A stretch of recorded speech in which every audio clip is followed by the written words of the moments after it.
तो good evening guys, welcome back to another story. तो आज की जो स्टोरी रहेगी वो रहेगी चार्ली चैपलिन पे, जो फेमस एक्टर, कॉमेडियन और भी बहुत कुछ मैं उन्हीं को बोलूँगा, सिंगर बोलूँगा और भी। तो गाइस, चार्ली चैपलिन जी का जो जन्मदिन था वो 16 अप्रैल 1899 लंदन सिटी पे हुआ था। जैसे कि मैंने आपको बताया कि उनकी मदर एक सिंगर थी, स्टेज सिंगर थी, और उनके पिताजी बैकग्राउंड आर्टिस्ट थे। तो इसी कारण से उनका झुकाव एक्टिंग और कॉमेडी की तरफ ज़्यादा था। तो वो स्कूल जाते थे तो उनका ध्यान या उनका मन पढ़ाई में बिल्कुल नहीं लगता था, बल्कि वो एक्टिंग करना चाहते थे। तो इसी कारण से वो कई बार स्टेज परफॉर्म भी करते थे, कई बार पैसे के लिए भी स्टेज परफॉर्मेंस देते थे, और साथ ही में उनका जो मेन गोल था या जो उनका मेन एम था वो एक्टिंग ही था। इसीलिए वो अलग अलग जगह पर काम करते थे, अलग अलग शोज़ पे बैकग्राउंड आर्टिस्ट का काम करते थे। ऐसे ही कर करके उनके बहुत टाइम बीतता चला गया, और कुछ टाइम बाद एक टाइम ऐसा आया कि वो एक थिएटर करने लगे।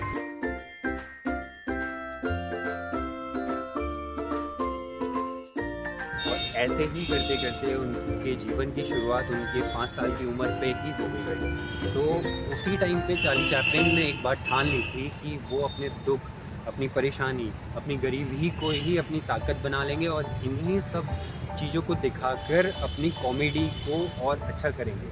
क्योंकि वो जो अपनी दुख, अपनी गरीबी और अपने हालात दुनिया को दिखाते थे, तो दुनिया उस चीज़ों पे हंसती थी, उन चीज़ों पे रिएक्ट करती थी। तो उनको एक आइडिया आया कि क्यों ना वो इन्हीं सब गरीबी, दुख और अपनी परेशानियों को दिखाएं और लोगों को हंसाएं, तो जिससे कि लोग उन्हें और ज़्यादा पसंद करने लगे, और साथ इसलिए उनका रुझान इस तरफ को ज़्यादा होने लगा। इसीलिए वो लगातार से ब्लैक मोर थिएटर जाते रहे, वहाँ पर एक्टिंग करते रहे। वहीं पर उनकी मुलाकात एक डायरेक्टर से हुई, जिस डायरेक्टर ने उन्हें मतलब कई मूवी, कई सीरीज़ पे काम करने का मौका दिया, और उसी डायरेक्टर के थ्रू ही वो कुछ टाइम बाद हैमिल्टन नाम के व्यक्ति से मिले, जिसने उनको एक सीरीज़ का ऑफ़र किया, और हैमिल्टन के साथ काम करते करते वो और ऊंचाइयों को छूने लगे। तो गाइस, इसी के दौरान हैमिल्टन ने उनको शैर्लॉक होम्स नाम का एक नाटक ऑफ़र किया, जिसमें एक्टिंग करने को उन्हें बोला गया। उसमें उन्होंने काम करना शुरू किया, तो उनको पढ़ना तो आता नहीं था गाइस, तो इसी वजह से उन्होंने अपने डायलॉग्स याद करना शुरू किया, और उन्हीं डायलॉग्स को याद करते करते उन्होंने उन्हीं डायलॉग को बोलना शुरू किया। तो गाइस, शैर्लॉक होम्स सीरीज़ पे काम करने पे उन्हें काफ़ी ज़्यादा शोहरत मिली, काफ़ी ज़्यादा नाम मिला, काफ़ी ज़्यादा famous. Charlie Chaplin 5 foot 5 inch वाले एक ऐसे इंसान थे जो अपनी एक्टिंग, अपनी कॉमेडी, अपने स्किल्स से लोगों को हंसाया करते थे। और गाइस, साथ ही में गरीबी, बेरोज़गारी में मतलब उन्होंने खुशी से जीवन कैसे व्यापन करना है वो सब लोगों को बताया। वो गरीबी में, बेरोज़गारी में भी कैसे आपको जीवन जीना है, उस सब की प्रेरणा लोगों को दिया करते थे भाई। और साथ ही में 1952 में उनकी एक मूवी रिलीज़ हुई, जो उनकी फर्स्ट मूवी थी लाइमलाइट। लाइमलाइट 1952 में अमेरिका में बैन कर दी गई, जिस वजह से उनको बहुत सारी प्रॉब्लम्स हुई, बहुत सारी दिक्कतें उनको फेस करनी पड़ी, और साथ ही में उनको कई बार लोगों ने रशिया का एजेंट बताया, जिसकी वजह से उनको स्विट्ज़रलैंड शिफ्ट करना पड़ा, और वो स्विट्ज़रलैंड में जाके रहने लगे। और साथ ही में चार्ली चैपलिन जी ने अपनी आत्मकथा में ये भी लिखा है कि वो गांधी जी के विचारों से बहुत प्रभावित थे। उन्हें एक बार लंदन में गांधी जी एक दौरे पे थे, तो वहाँ पर उन्होंने उनसे मिलने की, जो वहाँ के उस टाइम के प्रेसिडेंट थे, उनसे रिक्वेस्ट की कि उन्हें गांधी जी से मिलवाया जाए। तो वो जहाँ पर गांधी जी डेरा डाले बैठे थे, तो उसी जगह पे गांधी जी से मिलने वहाँ पहुँच गए। सॉन्ग्स के लिए ऑस्कर अवार्ड, और साथ ही में 1952 में उनकी फिल्म लाइमलाइट के सभी गानों को ऑस्कर अवार्ड से भी नवाजा गया था। तो गाइस, एक बार की बात है, महान वैज्ञानिक अल्बर्ट आइंस्टाइन उनसे मिलने आए हुए थे।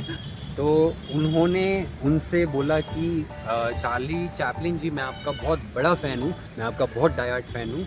आप अपनी कोई भी सीरीज़, कोई भी मूवी या कोई भी नाटक में बिना बोले आप लोगों को वो चीज़ें मतलब समझा देते हैं जो आप बोलते भी नहीं, और लोग आपकी बिना बोले बात समझ जाते हैं। तो उनका कहने का ये तात्पर्य था कि आप कुछ बोलते भी नहीं हैं और आप सिर्फ अपनी एक्टिंग से ही लोगों को अपनी बात बता देते हैं। तो इसी दौरान उन्होंने बोला कि हाँ, ये बात तो सही है।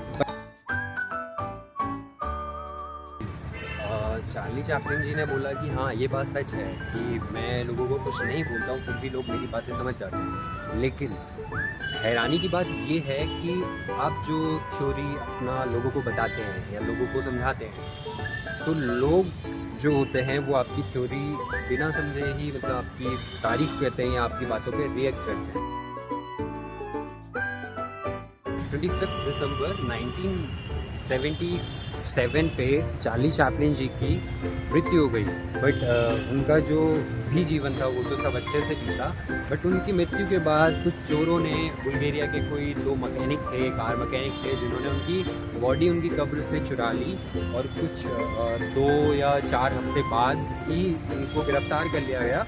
बट कुछ टाइम जब तक उनकी बॉडी उन लोगों ने चुरा कर रखी या उनसे एक्सटॉर्शन मनी की, उनके घर वालों से एक्सटॉर्शन मनी की मांग, तो पुलिस वालों को पता चला कि ऐसा ऐसा सिनेरियो है।